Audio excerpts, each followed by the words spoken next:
Welcome to 3 Count Commentaries. This is your host, MagMongoSlade. Today we're going to be talking about NXT from March the 29th, 2022. This is going to be a pretty big episode of NXT. So not only is it the go-home show for Stand and Deliver, we also going to be talking about the message from Velveteen Dream, and we will also be doing Stand and Deliver predictions.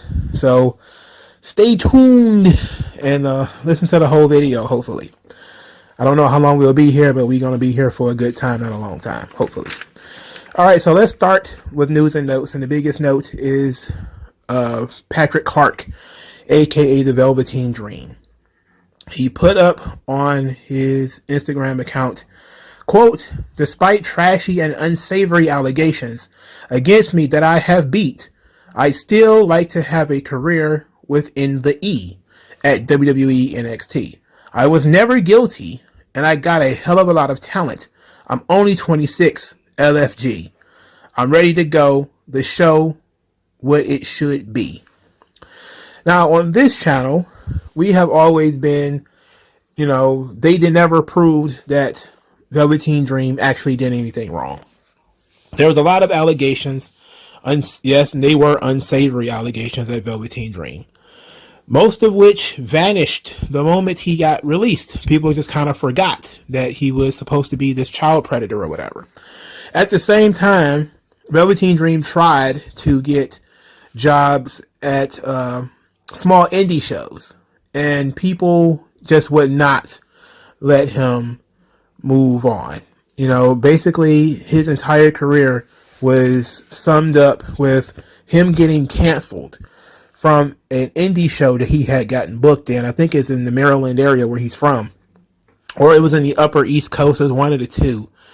And even the promoter had put out that he supports innocent until proven guilty, and he was still just deluged with negativity to the point where he had to back out. He's a small promoter. What could he do, really? So the idea that Patrick Clark, aka the Velveteen Dream, is going to make a comeback, I don't believe it. I truly don't believe it. Do I believe he did anything wrong? Not really, no. I haven't seen any real evidence that he did anything wrong. He said a lot of the pictures were stolen from various sites like Tinder or whatever. And that could be possible. It could entirely be possible that, some of the pictures and things like that were posted were stolen. The bottom line of it all is, I don't think that you can convince people who don't want to be convinced. There's a lot of people who they pushed the conspiracy that Velveteen Dream had actually done something wrong. When asked for evidence, the only evidence they really had was the pictures and the supposed messages that he had. And Velveteen Dream was under the gag of being in WWE. And he was basically told, hey, we'll do our internal investigation. And if we don't find anything, then we're just going to, continue with your push. And they would not let them do that. Even when WWE said, hey, we couldn't find anything, they just continued on. And then we find out later on that Velveteen Dream had issues with some people backstage. He says he didn't know anything about all of that. But he did know that he got into a Rob Schamberger, who was the WWE artist. Schamberger had outed Velveteen Dream on Twitter. Apparently, he had asked Velveteen Dream to sign some art pieces, and Velveteen Dream had refused to sign them because he wasn't sure whether he was going to get royalties on those pictures or not. It turns out that Rob Schamberger it was kind of a miscommunication where Velveteen Dream didn't know the guy and didn't know it was legit. And Rob Schamberger kind of took it personally that Velveteen Dream didn't make time for him. So that was a major thing that was there. But who knows what else is going on. So I don't know if he's poisoned the well, because there has been a lot of that. Velveteen Dream has kind of run his course in NXT. And maybe that's what it is in the first place. If he does make a comeback, let's entertain the idea that he's going to make a comeback. He can't go back to NXT. He's been there too long. He would have to come straight to the main roster. But I don't think that they'll take the chance anyway. WWE doesn't seem like they're going to go out on a limb for the guy. So it's unfortunate for him, but I don't think WWE is really going to go out on a limb to bring him back in. So it doesn't matter what he wants. It's all about whether they want him. And I don't see them really being that interested in bringing him back. All right, so let's get into this episode of NXT because we got to do predictions afterwards. Imperium, that means all three members of Imperium, defeated LA Knight and MSK in a 6-man tag. Fabian Eichner got the pin on Carter. This was fine. The Creeds were out there to do the stare down, and basically, as these three teams gear up for their triple threats match at the pay-per-view, the Creeds later on would have a promo as part of Diamond Mine with Malcolm Bivens is putting over putting over Roderick Strong, and then how the Creeds are going to win the tag team titles. Then the Creeds get a text message to which there is a 718 area code. I know nothing about that. Luckily, I was live tweeting and I saw 718 as a New York City area code. So apparently, whoever this team is that's going to be feuding with the Creed brothers, they're from the New York area. I don't know who that would be. A lot of people are trying to guess that it's some kind of indie team, some kind of independent wrestling team that's going to come in and work with the Creeds. I don't know. And to be quite honest, I'm not sure I believe that, or not even sure that I want that. I think we just got rid of all the indie fucks. Why are we bringing them back? That's so I think we got rid of a lot of indie fucks already. I don't see why we're in a rush to bring all of them back. All right. So that was that. The next promo was Kaylee Ray and Io Shirai. Kaylee Ray did all the talking. Basically, she says that Mandy believes she's the greatest NXT Women's Champion of all time. So she knew that she would accept the Fatal 4-Way match and that they are no strangers to being champions. She's the longest reigning NXT UK champion, and Io Shirai is one of the greatest NXT champions of all time, and they're out for revenge. Then Io Shirai and Kaylee Ray kind of have a bit of a tiff when they say that, Kaylee Ray says that, she's going to win the title, and Io Shirai was like, no, I'm going to win, even if that means beating you. And they agreed that the best woman should win. This leads to the later Toxic Attraction promo, where Mandy Rose says that she was misquoted when Kaylee Ray said that she can beat any woman. She says, oh no, I meant one-on-one. I didn't mean I could beat everybody at the same damn time. And she says, but, she's not scared because they've taken her words out of context. She's still the baddest bitch in the game, and she's going to back it up because she got the best backup in the game. Then she says they're going to humiliate Cora Jade, send Kaylee Ray back under the bridge where she came from, and do some other unsavory things to Io Shirai, just to prove she's the greatest NXT Women's Champion of all time. Then she switched to the tag team titles by saying Dakota Kai and Wendy Chu, we served them up with the Dusty Cup, and they failed us. All they had to do was win the match, and they couldn't do it. They say, but hey, Wendy Chu, let's just say she apologized for failing. And this is also a two-part deal, because earlier in the day, Dakota Kai had been looking for Wendy Chu, and instead found her materials, like her body pillow, and some other things of hers strewn out all over the floors of the NXT arena. So when Gigi and JC spread all of her stuff out into the middle of the ring, they just basically dump the contents that were probably in her locker all over the mat. They basically laugh and talk about how they beat everybody and there's no one left in the division. This is Gigi and JC. Gigi is not really all that good on the mic. She's not very good. JC is okay. Gigi is not good on the microphone. Not at all. It sounds forced with her. It sounds very forced. She looks great, but she sounds forced. And she was very orange this week, too. Her and Mandy. They were very, very orange this week. And by orange, I mean the spray tan. It was too much. So Dakota Kai ran to the ring because they're humiliating her tag team partner, her new best friend, Wendy Chu. As she's getting beat down, Raquel Gonzalez made the big return and helped her fight them off. So now Raquel Gonzalez and Dakota Kai are in the ring together fighting against Toxic Attraction. And what we get is the big reunion of the two. And it's an over-the-top reunion, as Dakota Kai is, at first, she's kind of shirking away from Raquel Gonzalez and unsure about what to do. And Raquel Gonzalez is kind of reaching out for her, like, Dakota, come with me. And then she jumps into Raquel Gonzalez's arms, and they're swinging around in a circle, and it was real over the top. It was a sweet moment if you care about that tag team, and it comes full circle with Dakota Kai. But it just seems to me that these two people have been on this roster too long, and we don't know what else to do with them, so we're throwing them in this match. And now they're going to get a tag team title shot, so it blows up everything.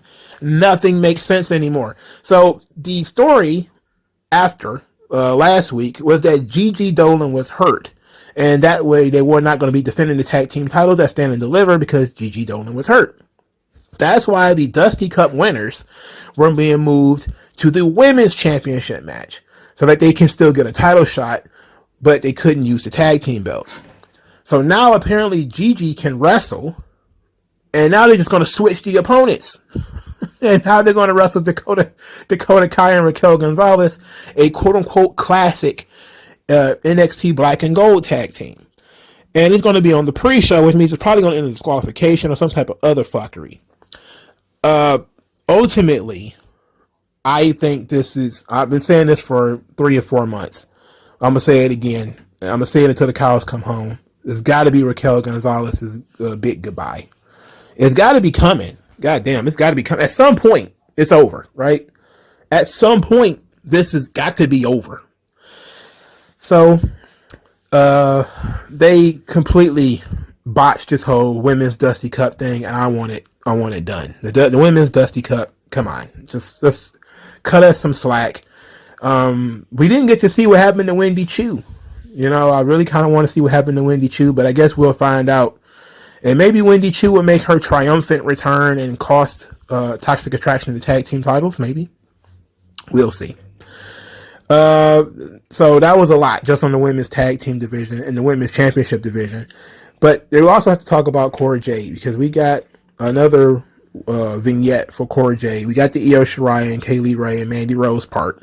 So Cora Jade says that she was in high school. Like all great stories began in high school. All great anime began with high school students. She was writing out her dreams in her math class instead of paying attention. But she still graduated early to focus on her dreams. And there's pictures of her with the old Divas title and her being a big fan, I think, of AJ Lee. And she wants to be a diva. It was written on her notebooks. And she wants to be a WWE diva. And she named off some of her favorite female wrestlers. Even said that, I think she said that she didn't really care for Bayley. Was it Bayley that she said she didn't care for? I thought that was funny. But she said all the women before Mandy Rose carried the title with dignity, while Mandy only cares about herself, and she knows that she is only the underdog, but she will be the NXT Women's Champion. And I was like, okie dokie, I'm kind of tired of this my dream stuff. I've been saying that for a long time on this channel. If I don't ever hear the word dream again in relation to why these people exist on this television program, it'll be too soon. I don't ever need to hear, it's my dream, it is my dream. I never want to hear that again. And I need these people to get some life experience. I'm okay with the WWE signing young people. I'm okay with that. It's smart to a degree to have a brand just for the youngins. That's smart. That way you don't have to rush and push people who are not ready to the top of the main roster. But can we get some people with some life experience around here? Signing folks who are like basically right out of high school. Even though I know she's like 21 or 20 or something. It's like, bruh, this should not be like working at McDonald's or KFC. Like NXT shouldn't be like the KFC of the wrestling business. Like everybody's done fast food as their first job. Like nobody should have to go through this. They should have to go do at least a year on the indies. Go do at least a year of, I know that Cora Jade has. She's done the indies. I know that. I know somebody's typing in the comment section right now, but she was on the indies. She was in Lane of Black. I know that. She still has no life experience. because it's all about, she looks like a high school student. And then she's talking about her dreams and being young and inexperienced and not having really suffered anything and really gone through anything. It's kind of weird because it's like, what are you going to talk about? When it comes time to really go out there and cut that promo and be that character, what really are you going to say? Like, what life experiences are you really going to fall back on? And that's another thing that, people kind of miss out. Unless you have a really deep character like a Bray Wyatt or an Undertaker or something like that, you need to have life experience to fall back on so that you can, be able to churn out ideas and different things like that. So I'm really kind of concerned about some of the youngest of the young people on these rosters having no life experience and them coming straight out of college and never having really done anything. At least the athletes have intensity. They know what it's like to play on a team and be a team player and stuff like that. Some of the other people, I really question it. But I'm going to give her a chance. I like Cora Jade. She's cute as a button. I don't see her as a physical threat. But, she's not bad on the eyes. And if she can show some fire, she might be okay. So the women's division is all sewn up. They did a decent job with that tonight. To continue in the women's division, Ivy Nile defeated Tiffany Stratton. This match was actually not bad. I was actually impressed with Tiffany Stratton. She actually nailed the standing moonsault that Red Velvet has botched literally 500 times. Tiffany Stratton nailed that joint, and it was stiff. Ivy Nile was hanging out with the new girl whose name I forgot already, who's trying to be a member of the group of Diamond Mine. She's cleaning toilets and doing all kind of other stuff, and Ivy Nile told her to kick ass and not kiss it. Vic Joseph also called Wade Barrett cringe, and it was funny. So the finish is Tiffany Stratton has Ivy Nile beat down. All of a sudden, smoke starts bellowing from the entrance, and everybody's like, "What is going on? What's going on over there?" And here comes Saray. And Saray comes out in full Saray gear. She's not like schoolgirl Saray. And all she does is get on the ring apron and they shout at each other, her and Tiffany Stratton. And while Tiffany Stratton is distracted, she gets put in the Dragon Sleeper by Ivy Nile. Tiffany Stratton submits. And so Tiffany Stratton and Saray, their thing is going to continue. And Ivy Nile is she's continuing her thing too. But her thing is very small in the grand scope of things. So this was solid enough. I didn't mind this match, actually. And they gave Tiffany Stratton an out by having Saray interfere. So Tommaso Champa is back. He's backstage, and he says that for the last 6 years, this has been his sanctuary, as much his as it is ours. And then when he first came to NXT, he had a lot to prove, a lot to prove to others, a lot to prove to himself. And over the years, they've suffered some ups and some downs. His wife had 5 miscarriages before the miracle of his daughter. And that they created magic with the black and gold version of NXT. And he says, at Stand and Deliver, they will have to create that magic one more time. And if this is going to be the last time, he's going to go out with a bang. And then instead of throwing his chair, he lifted the chair up and politely put it to the side. And it had the dates that he debuted, which was 9/9/2015, to the date that he's going to be leaving, April 2nd, 2022. This was a very solid promo. They've been handling the Tommaso Ciampa leaving NXT thing with such aplomb that I'm actually impressed.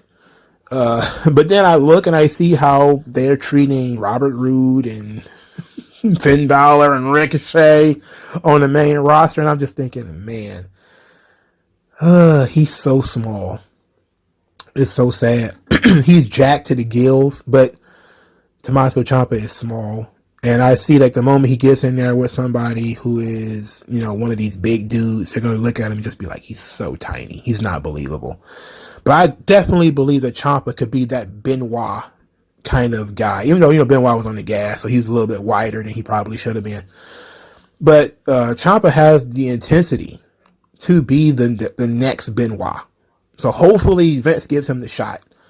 and he doesn't get lost in the shuffle like so many other guys. But he's got to have his final match with Tony D'Angelo. So Tony D'Angelo, he has a promo too, and he says that on the streets, you attack and make a name for yourself. You got to go out there and hustle. And he says at some point you got to prove your leadership. You got to prove you're capable of making decisions. And he says that he wants Tommaso Ciampa's spot. He wants his seat. And in order to do that, he's got to get rid of Tommaso Ciampa in order to become the Don of NXT. And he had the little mafia music in the background, and him, I don't know, was he drinking anisette? I love Tony D'Angelo. I'm sorry. I know a lot of people don't like him. I think if Tony D'Angelo had been born in like, the 70s, and he was doing this character in 1996, people would be far more over. Again, it reminds me a lot of Razor Ramon. It reminds me a lot of Rick the Model Martel and those kinds of gimmicks where guys went in there and it's silly, but you own it. And you make other people believe it. And other people immediately get into it. And I love Tony D'Angelo. He rules. So we go into another set of promos as Dolph Ziggler and Braun Breaker. Their match is built up on promos. Dolph Ziggler first. And I like this because Dolph Ziggler said this is Dolph Ziggler 2.0. This is the Dolph Ziggler everybody wanted. He said that this title is the second half of his career. And he's leaving people with shocked faces at Stand and Deliver. Then he talks about this being his 18th WrestleMania season, and it's Braun Breaker's first. And he says he's doing all the media, and he's going to carry the company on his back. And he's doing the media because everybody wants to talk to him. Nobody wants to talk to Braun because they don't know who he is. And nobody knows Braun outside of Florida. So Dolph Ziggler he's very witty and very charismatic.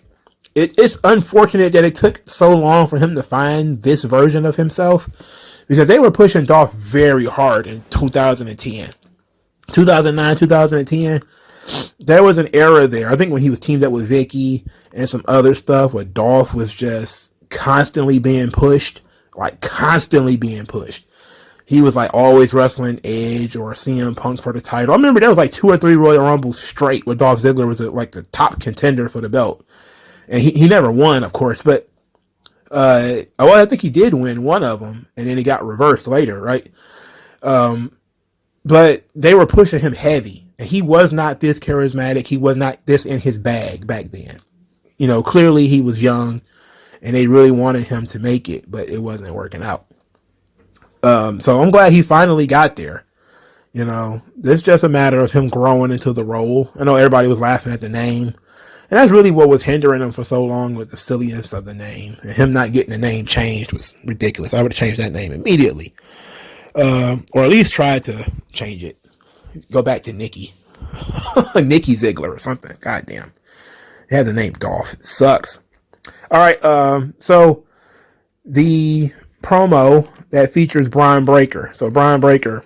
They acknowledged that Rick Steiner is the dad of Braun Breaker immediately before this promo. And Vic Joseph just casually tossed it out there. Like, oh yeah, Rick Steiner, the father of Braun Breaker. And everybody was like, huh? Like, come on. It's not like they kept it like this well-guarded secret. Like, like it was under lock and key and somebody had to DNA test him or something like that. Like, everybody knows this guy's fucking... When he won the title... It was all over Twitter that he was hanging out with Rick Steiner, and I think he was one of the few people who broke the Steiner brothers going to be in the Hall of Fame thing. Like he posted the picture. He was the first person I saw with it. I forgot who they say did the announcement, but he was the first person I saw to post the picture that they was going to be in the Hall of Fame, and then I just saw it everywhere after that. So. I think maybe it's because of the Hall of Fame that they're being a little bit more open with Braun Breaker, who Braun Breaker's parentage is, but it's not like they were hiding it. They would call him the big bad booty nephew and all this kind of stuff. Like everybody fucking knows. Come on. All right. So he says that he's going to prove that he's the guy and that Dolph Ziggler comes to NXT. He flew in. He comes in 10 minutes before the show starts. He comes in, takes the title and leaves. He takes everything from these people and he gives nothing back. While NXT is his life and he's there every single day, training in the gym, busting his ass, and he promises that Dolph Ziggler will not leave Dallas with the NXT title because the culture of NXT means too much to him. So he is the staunch defender of NXT, and Dolph Ziggler is the invading force, you can say. I don't necessarily like that role for, I think it's kind of bland for, Brian Breaker. He's a guy that you're trying to push here. I think we need to give him a little bit more meat on the bone in terms of character and definitely storyline and things like that. We should not just be like, oh, I love NXT. I'm a big fan of the NXTs and we're doing NXT things down here. And then here comes Dolph Ziggler and he's not doing NXT things. It's like, do we really need that? We don't really need that. Let's try to do something with a little bit more, a little bit more pop to it, But I'm comfortable with Brian Breaker's development and his voice and what he has to say and why he's talking and stuff like that. And I'm looking forward to this match, even though I probably won't see it until Monday. All right, so Legado del Fantasma was defeated by Briggs and Jensen. In this match, Briggs caught Joaquin Wilde while he was doing a 450 splash. It is absolutely absurd. I was like, oh no. And when I mean by caught, I mean Joaquin Wilde landed on his feet while Briggs was on the ground and grabbed him by the throat. So there was a scene, I forget who did it, where I think somebody did a frog splash and it got countered into a chokeslam, where the guy did the frog splash like boom, but when he made contact, the other guy grabbed him by his throat, the victim of the frog splash, grabbed him by the throat and then climbed to his feet and chokeslammed him. I forgot who did that, and I forgot where it was. It sounds like some shit that would have taken place on TNA, or somebody like Kane would have done it. But I don't think that we should be doing that in developmental. I certainly don't think we should be doing that to 450 splashes. We don't need to be doing stuff like this. Come on. If a guy's going to do a 450, at least, do him the favor of, having it getting broken up and not, hey, we're going to catch him and throw him to the wolves, some horse shit like that. But, I have no interest in Briggs and Jensen. I'm sorry, guys. I don't like them. I don't like those dudes. It is what it is. Persia Pirotta and Indy Hartwell are still bickering about which team is the best. Persia Pirotta says that she rubbed the lotion all over Duke's beat up chest, so he looks so much better now after he was abused and got major choppage from Gunther. And they said they're going to get their men and they're going to let the WWE Universe prove who's the best couple. Is it Index or Dershia? And I instantly was like, I don't care about this. They look like they're going to have a mixed tag match at some point, but it seems like they're going to do some kind of fashion thing next. I'm not looking forward to that, but they need to have some type of filler to kind of break up, the matches that Stand and Deliver. So this might be that sort of moment. Instead of having a musical guest, they're probably going to have some type of pose down or something like that between these four in order to kind of break the monotony of match after match after match. This is the way I kind of envisioned these teams breaking up, or this team breaking up, because it's eventually Persia Pirotta and Duke Hudson have to get vicious and beat the shit out of Indy Hartwell, but it hasn't happened yet. I envisioned this breakup being a lot more violent than it ended up being. And I'm not a fan of it, if we're being honest, because the story that they were telling was a lot more interesting than the story that they ended up telling. They had this frustration with Persia Pirotta. She was coming in there, she was the powerhouse. She was wrecking shop, beating people up, doing all kinds of stuff. And then she was getting derailed because Indy Hartwell wasn't focused. And it seemed like she was going to boil over and just obliterate Indy Hartwell. And that was going to be a great, angle. Even though it's kind of generic, it would really put over Persia Pirotta as a serious competitor. She can beat two women at once. And, she doesn't necessarily need Indy at that point. And then at some point we got derailed into now they're competing couples, and it's stupid. It's all kinds of stupid. So now we get into the North American Championship version part of the show, as Cameron Grimes says that he's usually confident, but now he's nervous, and that he has some excellent opponents, but nobody needs this the way that he needs this. And this is about promising and delivering on a promise that he made to his father. And I didn't mind this. I actually liked that promo, but I have one question. Where did his accent go? Remember, he was Cameron Grimes. Where did all that go? His entire accent has completely changed. And I guess they're trying to cover it up that he was sad. He's sad, so his accent is gone now. That's the thing about WWE and these damn accents, They give these guys these accents, these obviously phony, cartoonish accents. And then out of nowhere, someday they're gone, and, and when you notice them when they're gone. So Cameron Grimes is okay. He's set up there. We got Carmelo Hayes. He was confronted by Grayson Waller in the back. Waller's, his thing is he likes to go viral. So he's saying he jumped off the cage, saved War Games, and went viral doing so. But what is he going to do to win the North American title? He's going to go viral again.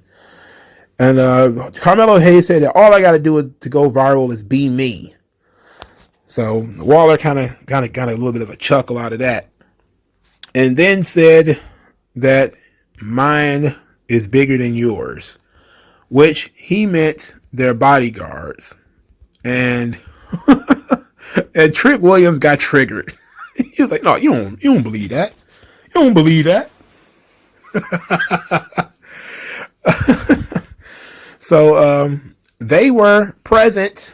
They were present for the triple threat main event.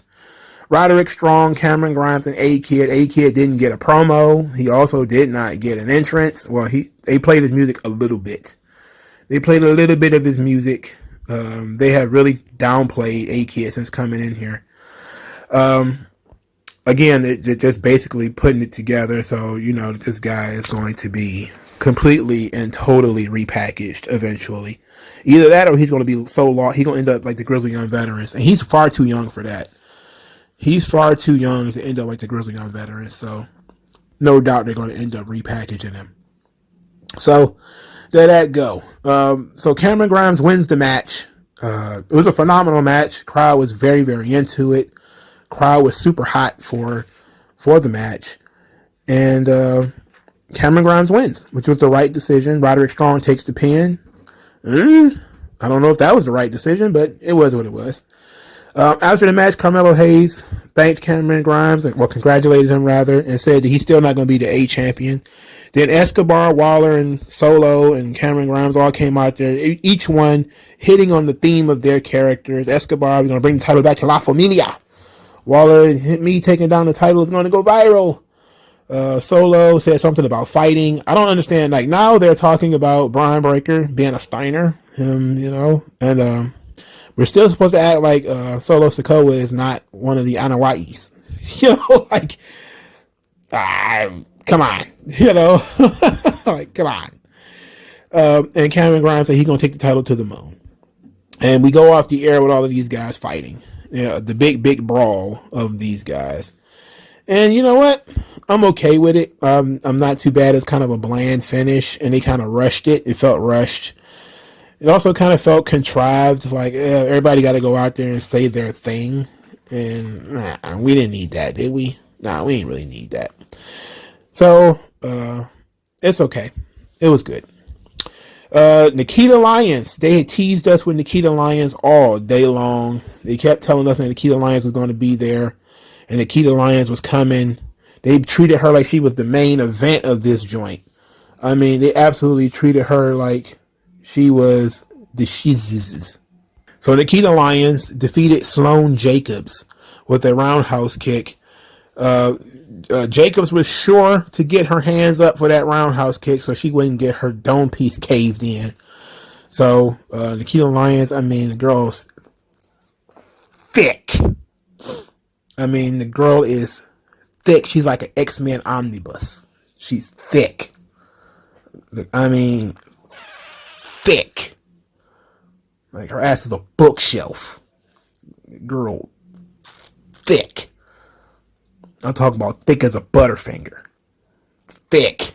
Anyway, Lash Legend. She came out there and said that Nikkita Lyons winning was as impressive as a goldfish blowing bubbles.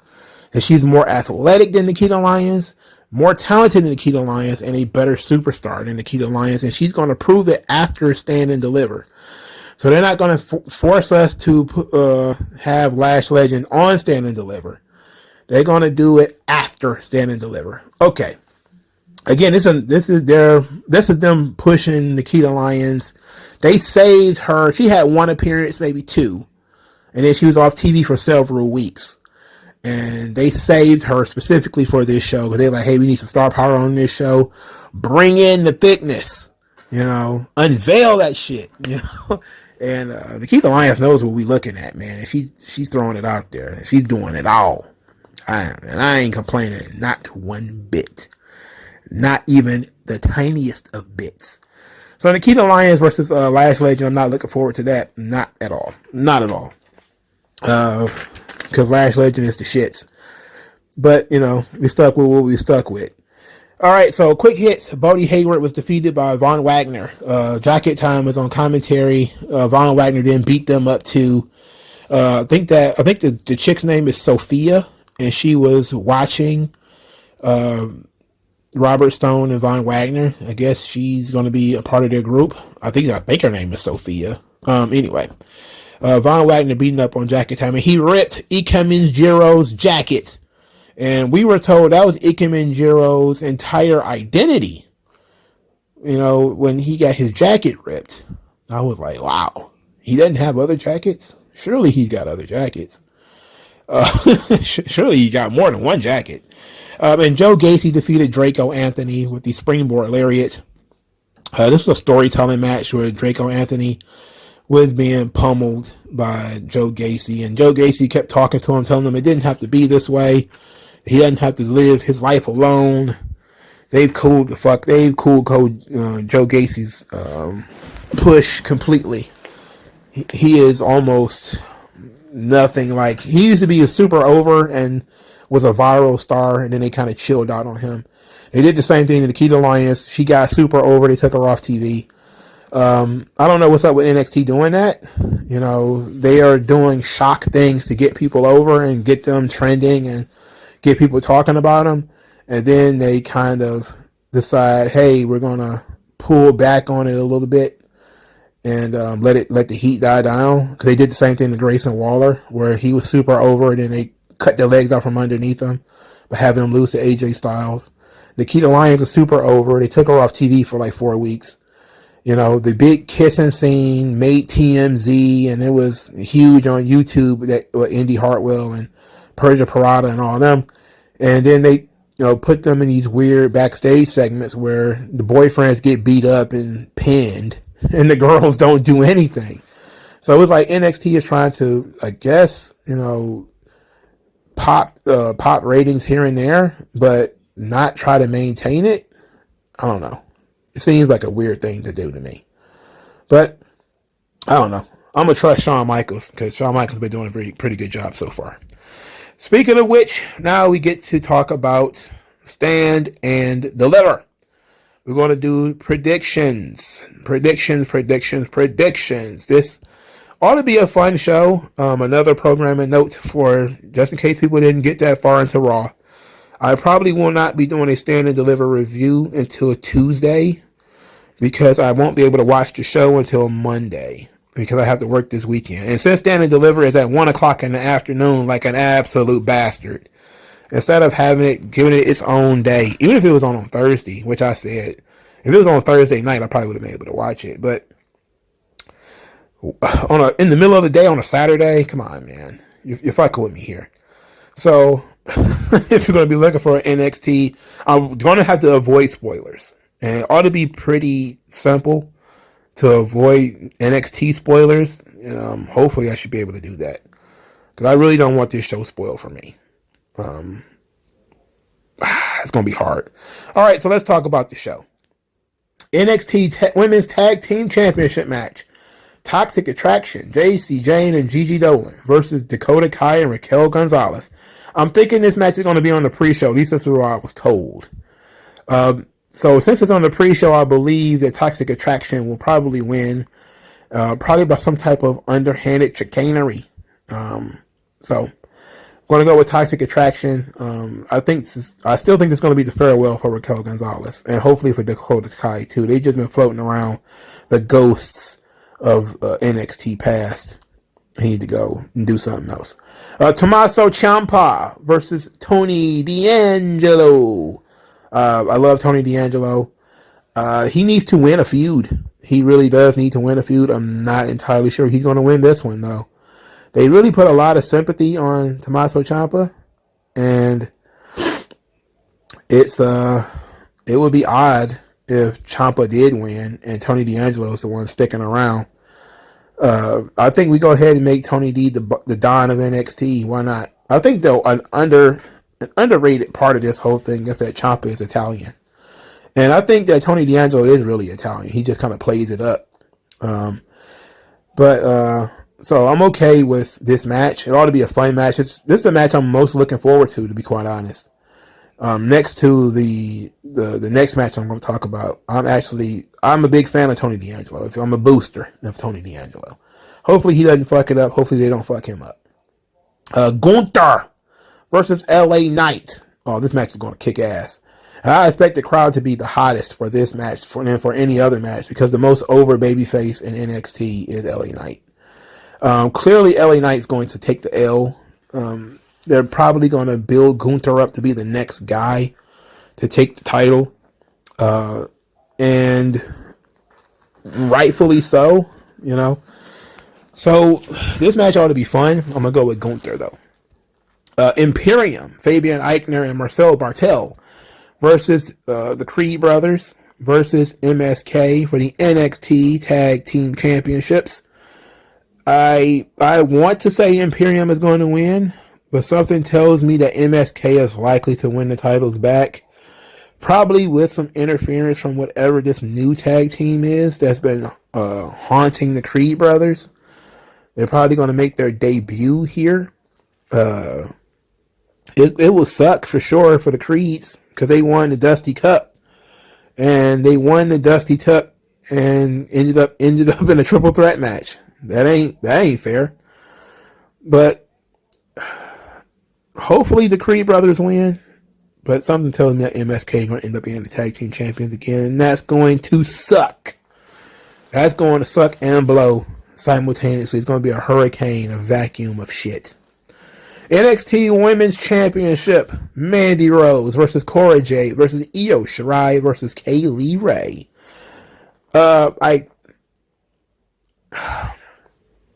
There's only two options as far as I'm concerned. Either Mandy Rose keeps the title or Cora Jade wins it. There's no reason for Io Shirai to win the title. There's no real benefit to that. Other than throwing the bones of people who like the black and gold NXT, there's no real benefit to it. And Kaylee Ray winning it, I think if she was going to win it, she would have already won it. So, because she did have a one-on-one match, she would have already won it. So I think Cora Jade is a likelihood that she probably steals a win from somebody else. And she doesn't actually beat Mandy. But she could roll up Kaylee Ray or something. And I'm thinking that Kaylee Ray probably needs to turn heel and be the one to feud with Cora Jade because she's going to need somebody to really lead her in a singles match. And Kaylee Ray has a lot of experience. Io Shirai also has a lot of experience too. But I'm thinking as far as turning them heel successfully, I think Kaylee Ray might be the one to do it. So if you have Cora Jade get, pin Kaylee Ray, and then maybe in subsequent weeks of NXT, Kaylee Ray turns heel, that would be interesting. What would you do with Mandy without the belt? I don't know. I have no idea. Maybe bring her back up to the main roster where she probably she's more than ready to go back, but we don't know if her job is over yet. Is her job done in NXT? Doesn't look like it. If I'm after watching that promo and seeing how Gigi performed in that promo, it doesn't look like her job is done yet. Plus, I think you bring up Toxic Attraction as a group. You bring them back. You bring them all up together. So I'm gonna go with Cora Jade wins. I'm gonna go with Cora Jade on this one. NXT North American Championship ladder match. Carmelo Hayes versus Santos Escobar versus Solo Sikoa versus Grayson Waller versus Cameron Grimes. I guess we can't even use the voice anymore because he's not doing the voice anymore. Cameron Grimes is going to win this match. He kind of has to. You can't have a babyface who says, I'm doing this for my dead dad, and then he lose. I'm sorry, you can't do that. You can't do it to the guy. You'll kill his credibility. So Cameron Grimes, who, this is the next level for him. I don't think he's going to be in NXT much longer, but I think Cameron Grimes is going to win this title. He probably won't be champion long, but I see him winning the title. Carmelo Hayes basically planting the seeds for his own defeat is typical heel stuff. He's overconfident. So Solo Sikoa, I just don't understand why he's still here. So I don't understand why he's not doing bloodline things. And Santos Escobar should have been on Raw weeks ago or SmackDown weeks ago. I mean, him and LA Knight still being on this roster is amazing to me. And Tommaso Champa is basically, 9 toes out of NXT already. So the main event, NXT Championship match, Mr. Dolph Ziggler versus Braun Breaker. And Dolph Ziggler kind of made a little kind of offhand comment that, everybody thinks that Braun Breaker is going to win. He said, you thought that about Roadblock too. But I think we're right this time. Braun Breaker will defeat Dolph Ziggler and regain the NXT Championship and regain the trust of the audience. The audience has improved a little bit since Dolph came down there. There has been an improvement in the audience. Because they're doing something interesting and they put more focus on the titles, and then they had the surprise of the Mysterios being there. So if they do something else that's nice with NXT, it could be cool. I do definitely, I would question it because you could skip Braun Breaker by him losing this match and then you just have Dolph drop it directly to Gunther. Instead of Braun Breaker winning the match and then losing it to Gunther later and then Gunther dropping it to somebody else. Maybe you should just have Dolph drop it to Gunther. But does Dolph really want to stand there and get chopped? He is in his 40s. Does he really want his chest caved in by Gunther? Even in a relatively short match? I don't know. I'm pretty sure. I really am interested in Dolph selling a Gunther chop. I'm 100% in on seeing that. I have to see how that will occur. But I'm still gonna go with Braun Breaker though. Considering I still think Gunther is the next champion for the long term, I still think that Braun Breaker, being the transitional guy to win the title and save the dignity of NXT 2.0, only for him to end up wrestling Gunther on TV and getting beat. I can see that happening. And then Imperium has all the belts. So I'm going to go with that. So let's go with my predictions again. I'm going to go with Toxic Attraction defeat Dakota Kai and Raquel Gonzalez. Tony D'Angelo to defeat Tommaso Ciampa. Gunther to defeat LA Knight. The Creed brothers, hopefully, to win the NXT Tag Team Championship. Cameron Grimes to win the North American Championship ladder match. Cora Jade to win the NXT Women's Championship. And Braun Breaker to win the NXT Male Championship, or the NXT, I'm guessing, world title. Is this still a world title? I know it was actually recognized as a world title for a while. I'm pretty sure those days are long gone though.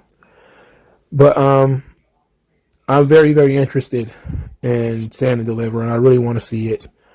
There's a lot of guys who need to be gone after a Stand and Deliver. LA Knight is one of them. Raquel Gonzalez is another one. Tommaso Champa has pretty much already been said he's going to leave. I'm thinking this is the last stand for a lot of people on this roster. And I know we've been saying that a lot, but WrestleMania is absolutely call-up season. You know, it's call-up season. And it's also cut season. So there that go. I know we haven't had a round of cuts in a while, but it's cut season and it's call-up season. So I think it's time for the rosters to get freshened up. Things are going to get real interesting, especially on the NXT front. You know, there's going to be some new faces coming in. There's going to be some guys being moved out, some new characters introduced. It ought to be an exciting time. But let me know what you guys think in the comment section below. Like, share, and subscribe, and I will talk to you guys later, man. Peace.